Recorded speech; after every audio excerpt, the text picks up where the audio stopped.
Hello students, welcome to the math channel. हम लोगों ने पिछले वीडियो में कुछ क्वेश्चंस कर लिए थे मेंसुरेशन के। अब हम आगे बढ़ते हैं, शायद आपने किए होंगे आगे, तो हम डिस्कस करते हैं।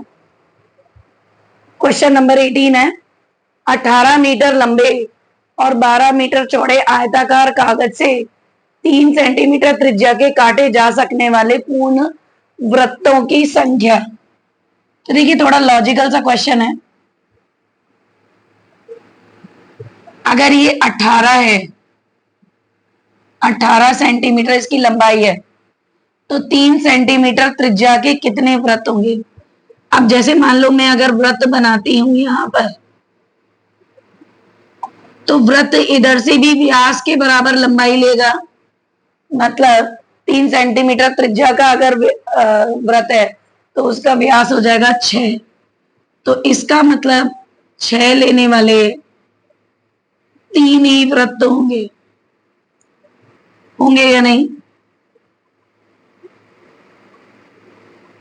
इसी प्रकार इसकी जो चौड़ाई है वो कितनी है? 12 सेंटीमीटर। तो देखिए 6 इधर से 6 और ये भी 6। अब चौड़ाई में भी ये डायमीटर 6 हो जाएगा, तो अगला 6 ही आ पाएगा डायमीटर। तो पूर्ण वृत्त आपके जो होंगे वो कितने हो जाएंगे? 6 वृत्त होंगे। क्योंकि पूर्ण वृत्त की बात की है तो इधर से भी व्यास जाएगा, तो 12 सेंटीमीटर में 2 बार व्यास हो जाएगा और 18 में 3 बार व्यास हो जाएगा। तो 3 दूनी 6, 3 गुणा 2 यानी टोटल कितने वृत्त आ जाएंगे? 6। देखिए, ये जो प्रश्न आपके बोर्ड पर है ये बहुत ही अच्छा प्रश्न है। तो इसको हम कैसे करेंगे? इसमें आपको दिया गया है ABC वृत्त के केंद्र हैं और आप देख रहे हैं कि सारे वृत्त आपस में एक दूसरे को टच कर रहे हैं। ठीक है, वृत्त की त्रिज्या आपको केवल दी गई है। तो वृत्त की त्रिज्या देखिए, ये 7 सेंटीमीटर है, इधर से ये भी 7 हो जाएगी। इसी प्रकार अगर ये केंद्र है, बहुत अच्छा चित्र नहीं बना है लेकिन वैसे हम समझा सकते हैं। अगर ये केंद्र है तो ये त्रिज्या 7 है, इधर भी 7 है, ये है तो ये भी 7 है, ये भी 7 है। तो इसका मतलब सबसे पहले एक बात तो क्लियर हो गई कि जो त्रिभुज ABC बन रहा है वो कैसा त्रिभुज बन रहा है? समबाहु त्रिभुज है। ठीक है, पहली बात तो ये इंपॉर्टेंट हो गई। अब मुझे इस क्षेत्र का क्षेत्रफल निकालना है, तो मैं समबाहु त्रिभुज के क्षेत्रफल में से नंबर 1, 2 और 3 इन तीनों को जोड़कर समबाहु त्रिभुज के क्षेत्रफल में से अगर मैं माइनस कर देती हूं तो मुझे ये शेडेड पोर्शन का एरिया मिल जाएगा। अब प्रश्न क्या आता है? अब प्रश्न ये आता है कि मैं इसका एरिया कैसे निकालूंगी। तो मैं आपको ये समझा देती हूँ कि इसका एरिया 2 तरीके से हम निकाल सकते हैं। ठीक है, तो पहले तो समबाहु त्रिभुज का एरिया निकाल लेते हैं। समबाहु त्रिभुज का क्षेत्रफल होता है, हमने इसका फॉर्मूला पढ़ा है, √3/4 भुजा का वर्ग, यानी √3/4 इसकी भुजा है 14 और 14। तो ये हो जाएगा 7 स्क्वायर √3 या 49 √3 सेंटीमीटर स्क्वायर। ये तो आ गया समबाहु त्रिभुज का एरिया। अब मुझे निकालना है ये जो खंड है, त्रिज्य खंड है, इनका एरिया निकालना है। तो देखिए तीनों त्रिज्य खंड एक से ही होंगे क्योंकि दोनों में यही 7-7 है। अब समबाहु त्रिभुज में कोण होता है 60 डिग्री का। तो देखिए हम कैसे निकालते हैं। जब पूरा 360 डिग्री होता है तब त्रिभुज का वृत्त का क्षेत्रफल क्या होता है? πr²। जब 1 डिग्री होगा तो वृत्त का क्षेत्रफल क्या होगा? यूनिटरी मेथड से निकालते हैं, πr²/360। अब यहाँ पर कोण कितना है? 60 डिग्री। 60 डिग्री होगा तो वृत्त का क्षेत्रफल हो जाएगा πr²/360 गुणा 60 यानी पाई आर स्क्वायर बटे 6। ठीक है, तो अब क्योंकि ये पाई आर स्क्वायर बटे 6 एक ही का ही है, ऐसे कितने हैं 3, तो 3 त्रिज्य खंडों का क्षेत्रफल हो जाएगा 3 गुणा पाई आर स्क्वायर बटे 6, तो ये हो जाएगा पाई आर स्क्वायर बटे 2, और आर स्क्वायर क्या है, पाई गुणा 7 का स्क्वायर अपॉन 2। अब मेरा शेडेड पोर्शन का एरिया क्या हो जाएगा, समबाहु त्रिभुज के एरिया में से मेरे को इसका एरिया माइनस करना है, तो मुझे मिल जाएगा 7 स्क्वायर कॉमन आ गया, √3 माइनस पाई बटे 2 सेंटीमीटर स्क्वायर, ये इसका आंसर हो गया। ये तो था एक मेथड। दूसरा मेथड क्या है, देखिए 60 डिग्री 60 डिग्री 60 डिग्री, 3 60 डिग्री मिलेंगे तो कितने डिग्री हो गए, 180 डिग्री। तो अगर मैं कोई वृत्त बनाती हूँ तो 180 डिग्री ये कौन होता है, तो 180 डिग्री मतलब आधा वृत्त आ गया। तो आधे वृत्त, पूरे वृत्त का क्षेत्रफल पाई आर स्क्वायर है, तो आधे वृत्त का पाई आर स्क्वायर बटे 2 आ जाएगा। तो आप उस तरह से भी कर सकते हैं, और वैसे इसके एक खंड का क्षेत्रफल मैंने आपको निकालना बता दिया, ऐसे आपको निकालना है। अगर कोई और कोण होगा तो भी आपको ऐसे ही निकालना होगा। देखिए नेक्स्ट क्वेश्चन है, ये भी थोड़ा ट्रिकी क्वेश्चन है। समद्विबाहु त्रिभुज का आधार, तो मैं आपको समझा देती हूँ। समद्विबाहु त्रिभुज में आपकी दो भुजाएं बराबर होती हैं, तो इसका आधार है 12 सेंटीमीटर। ओके, अब ये भुजाएं x और x मान लेते हैं, परिमाप दिया गया है 32, तो 12 प्लस x बराबर 32, 2x बराबर 32 माइनस 12, तो 2x बराबर आपका हो जाएगा 20, x बराबर 10 सेंटीमीटर आ जाएगा। तो इसका मतलब जो बची हुई बराबर भुजाएं हैं वो कितने की हैं, 10 सेंटीमीटर की हैं।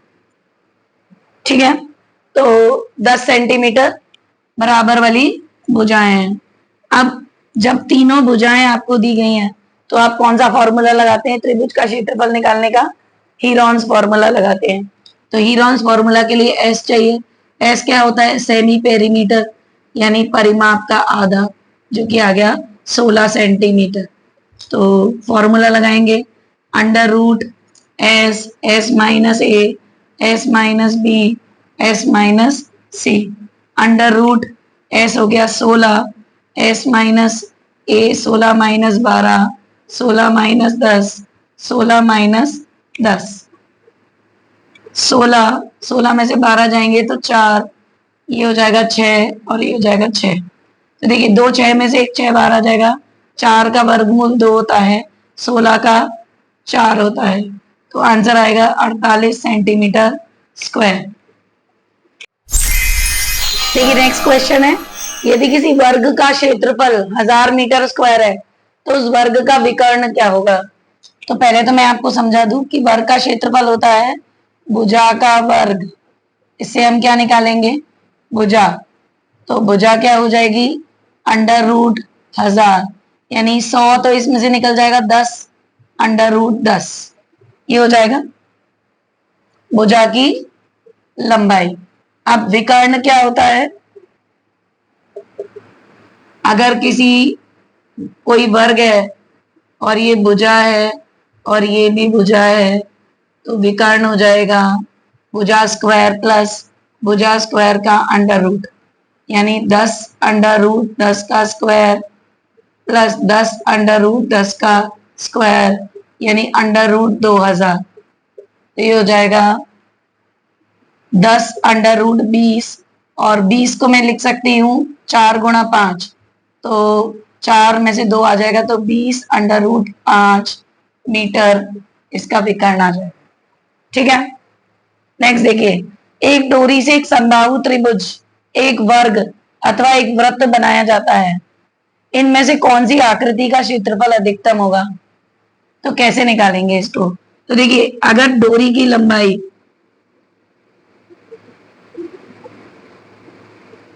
L है तो इस एल को मैं 3 बराबर भागों में बांटूंगी तो समबाहु त्रिभुज बनेगा। तो L/3 L/3 L/3 इसकी भुजा हो जाएगी। इसका क्षेत्रफल होता है √3/4 भुजा का वर्ग, ये होता है। तो देखिए क्या आंसर आ जाएगा, L²/4, 4 × 9 36 आ जाएगा। ठीक है, अब चेक करते हैं अगर एक वर्ग बनेगा तो वर्ग बनेगा L भुजा से, तो 4 बराबर भुजाएं हो गई, तो L/4 इसकी एक भुजा होगी। तो वर्ग का क्षेत्रफल आ जाएगा L²/16 यानी भुजा गुणा भुजा। अब देखिए अगला क्या है, वृत्त। वृत्त के परिमाप से यानी 2πr बराबर L है, तो R हो जाएगा L/2π हो जाएगा। अब इसका क्षेत्रफल क्या हो जाएगा, πr², तो ये हो जाएगा पाई गुणा L/2π L/2π, तो ये कैंसिल हो गया, ये आ गया L²/4 और पाई का मान 22/7 अगर मैं लिखूंगी तो ये आ जाएगा 7L²/88। अब देखिए सब में आपका L² तो आ ही रहा है, तो इसका मतलब मुझे पहले चेक करना है ये 36, ये 1/16 और 7/88 में कौन सा बड़ा है। तो ये चेक करने का तरीका क्या है, आपको भिन्नों का एलसीएम लेना पड़ेगा और इन भिन्नों के एलसीएम से आपको ये चेक करना होगा। तो भिन्नों का एलसीएम हम लेंगे और इसको चेक करेंगे तो आंसर आएगा वृत्त। तो एक बार चेक करते हैं जरा। देखिए जब हम इसका एलसीएम लेंगे तो एलसीएम आएगा 1584 और √3 का मान होता है 1.732। तो अगर मैं इसमें गुणा करके हल करूंगी तो ये 76.2 समथिंग आ रहा है और ये 99 आ रहा है और ये आपका 126 आ रहा है। तो सबसे बड़ा 99, 76.2 और 126 में यही है। तो इसका मतलब 7/88 सबसे बड़ा है, क्योंकि L² तो सब में ही आ रहा था, तो इसका मतलब वृत्त का क्षेत्रफल सबसे बड़ा है। देखिए एक घन का संपूर्ण पृष्ठ, तो देखिए घन का संपूर्ण पृष्ठ क्या होता है, 6 गुणा भुजा का वर्ग, यानी 6 गुणा भुजा का वर्ग बराबर 150 दिया हुआ है। तो भुजा का वर्ग हो जाएगा 150/6, तो आंसर आएगा A² बराबर 25। तो A हो जाएगा √25 यानी आंसर आएगा 5 सेंटीमीटर उसकी भुजा है। ठीक है, आयतन पूछा है, घन का आयतन होता है भुजा का क्यूब यानी 5 का क्यूब यानी 125 सेंटीमीटर क्यूब। आंसर है सी ऑप्शन। देखिए आपको ये चित्र दिया गया है, इसमें अर्धवृत्त दिया है यानी आधा वृत्त दिया है। तो देखिए ये त्रिज्या दी है 7 सेंटीमीटर, अगर ये O केंद्र है तो ये 7 है, तो ये भी क्या हो जाएगा 7 सेंटीमीटर। और अगर ये केंद्र है और ये वृत्त की परिधि पर ये जो C पॉइंट है तो ये भी क्या हो जाएगा 7 सेंटीमीटर यानी त्रिज्या के जैसा बिहेव करेगा। तो OA 7 सेंटीमीटर है तो OB भी 7 होगा और OC भी 7 होगा।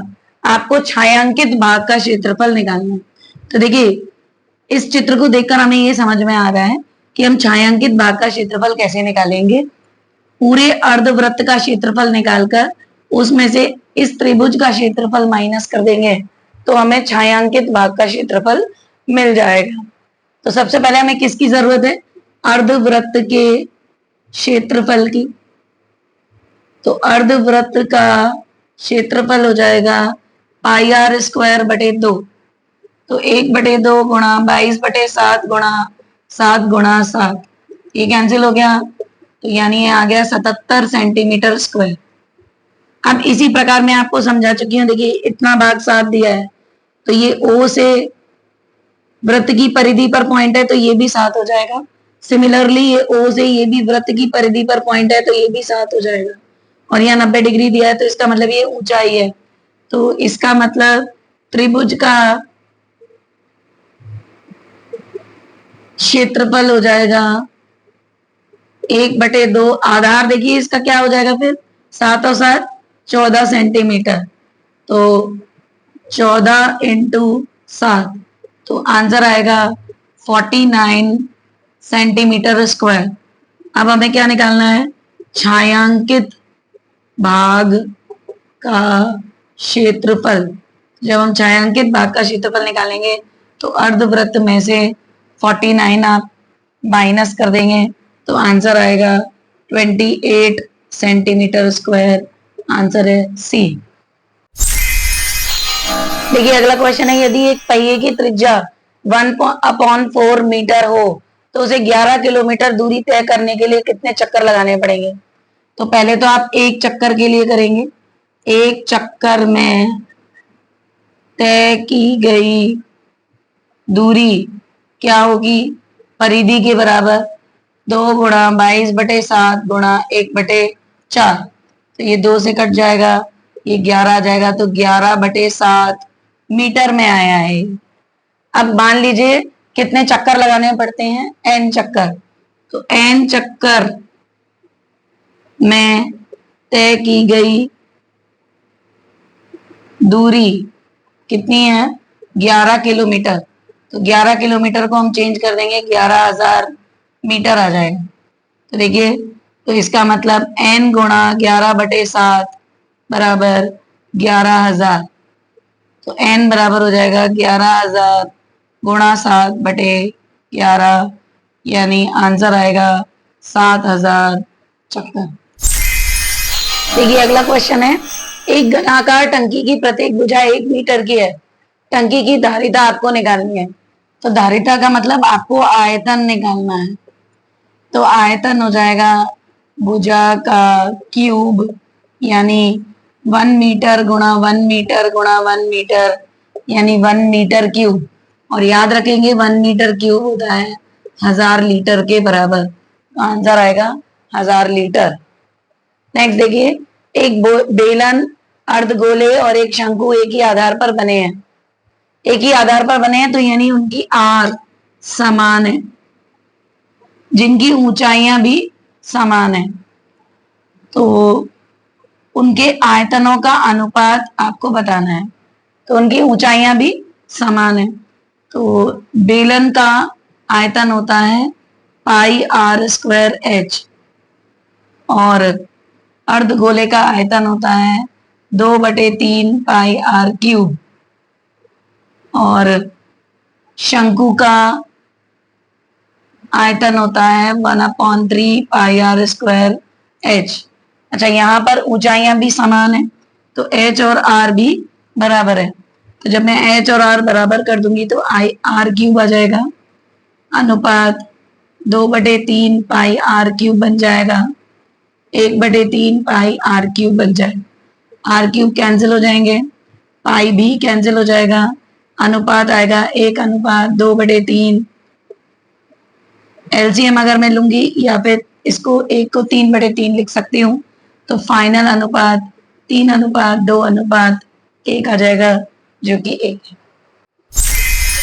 देखिए अगला क्वेश्चन है, एक घनाभ के आकार के जलाशय में पानी 60 लीटर प्रति मिनट के हिसाब से गिर रहा है। यदि जलाशय का आयतन 108 मीटर क्यूब है, आपकी बुक में मीटर लिखा है खाली, 108 घन मीटर होगा या मीटर क्यूब है, तो जलाशय को पूरा भरने में कितना समय लगेगा। तो देखिए 1 मिनट में कितना भर रहा है, 60 लीटर, टोटल आपके पास कितना है 108 मीटर क्यूब। इस 108 मीटर क्यूब को आपको लीटर में बदलना पड़ेगा, मेंसुरेशन में हमेशा आपको यूनिट सेम करनी पड़ती है, तो ये 1000 का गुणा हो जाएगा, तो आंसर आएगा 1000 ये लीटर। अब आप समय कैसे निकालेंगे, इसमें 60 का भाग कर देंगे, तो कुल समय कितना लगेगा बटे 60, कैंसिल करेंगे तो ये आ जाएगा 1800 मिनट। अब देखिए 1800 मिनट तो नहीं लिखेंगे आप, मिनट को घंटे में बदलेंगे तो 1 घंटे में 60 मिनट होते हैं। आप 60 का भाग कर देंगे अगेन, तो आंसर आ जाएगा 30 घंटे। तो 30 घंटे में पूरा जलाशय भरेगा। देखिए अगला क्वेश्चन है, यदि किसी त्रिभुज का क्षेत्रफल 52 मीटर स्क्वायर है और उसका आधार 13 सेंटीमीटर है तो उसकी ऊंचाई होगी। तो देखिए आप फॉर्मूला लगाएंगे, 1/2 आधार इंटू ऊंचाई बराबर 52 आपको दिया है, 1/2 आधार है 13, हाइट आपको निकालनी है तो h हो जाएगा 52 गुणा 2/13, 13 चौका 52, 8 सेंटीमीटर उसकी ऊंचाई हो जाएगी। नेक्स्ट देखिए ऐसा सवाल आ चुका है, 150 सेंटीमीटर स्क्वायर पृष्ठीय क्षेत्रफल वाले घन की भुजा। तो घन का क्षेत्रफल होता है 6 भुजा स्क्वायर बराबर 150। तो a स्क्वायर हो गया 150/6, यानी ये आएगा 25। तो a स्क्वायर हो गया 25, तो a हो जाएगा √25 यानी 5 सेंटीमीटर, प्लस माइनस आएगा, भुजा माइनस में नहीं होगी इसलिए 5 सेंटीमीटर इसका आंसर है। नेक्स्ट देखिए 42 सेंटीमीटर व्यास वाले वृत्त की परिधि। तो देखिए परिधि का फॉर्मूला होता है 2πr। अगर मैं इसमें से 2r और पाई कर दूं तो 2r तो क्या होता है व्यास, व्यास गुणा पाई हो जाएगा सीधा सीधा। और आप वैसे भी कर सकते हैं इससे रेडियस निकाल कर भी। तो व्यास है 42 और पाई का मान होता है 22/7। तो 7 से ये 6 बार चला जाएगा तो 22 × 6 हो जाएगा 132 सेंटीमीटर, जो कि ऑप्शन ए है। देखिए अगला क्वेश्चन है, दो वृत्तों के व्यासों का अनुपात 4:5 है तो उन दोनों वृत्तों के क्षेत्रफलों का अनुपात। तो देखिए व्यासों का अनुपात d1/d2, व्यास क्या होते हैं त्रिज्या का दुगना, उनका अनुपात 4:5 दिया है। तो इसका मतलब r1/r2 आपके पास 4:5 हो गया। क्षेत्रफलों का अनुपात निकालना है, a1/a2 πr1² ये कैंसिल हो गया, r1/r2 का वर्ग, r1/r2 क्या आया था 4/5 का वर्ग यानी 16/25 या 16:25। अगला देखिए किसी बहुफलक में 8 शीर्ष एवं 6 फलक हैं तो उसके किनारों की संख्या, वैसे तो आपको पता होती है ये घन और घन आपका है 12, लेकिन इसका एक यूलर्स फॉर्मूला होता है f + v - e हमेशा 2 के बराबर होता है। f तो होते हैं फेस यानी फलक, और v यानी वर्टिसेस यानी शीर्ष, और e यानी एजेस, एजेस यानी किनारे। तो हम इसमें मान लगा देंगे, आपके फलक हैं 6 + 8 - e बराबर 2, तो ये हो जाएगा 14 - 2 बराबर e, तो e का मान आपका 12 आ जाएगा, तो आंसर आएगा 12। अगला देखिए 21 सेंटीमीटर त्रिज्या वाले पहिए को 2 चक्का घुमाने में तय की गई दूरी। तो एक बार घुमाने में तय की गई दूरी क्या हो जाएगी,